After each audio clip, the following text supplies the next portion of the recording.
இந்த வீடியோவில் நம்ம பார்க்க போகிறது ஒரு ஹோம்மேட் ஆரஞ்சு ஷர்பத் ரெசிபி தான். Welcome to homemade recipes Tamil.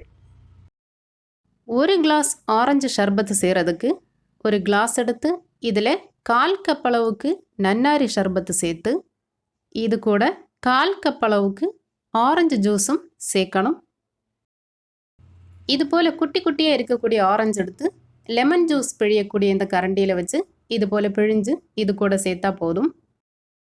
நான் இப்போ இதே போல் ஒரு 3 ஆரஞ்சோட ஜூஸ் இது கூட சேர்த்துருக்கேன்.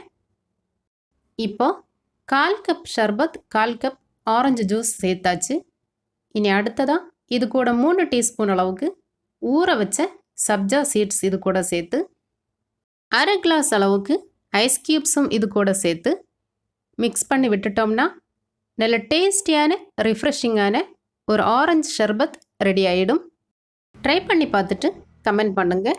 இந்த வீடியோ பிடிச்சிருந்தா மறக்காமல் லைக் பண்ணுங்கள். நம்ம சேனலை புதுசாக பார்க்கக்கூடியவங்க கண்டிப்பாக சப்ஸ்கிரைப் பண்ணுங்கள். தேங்க்யூ.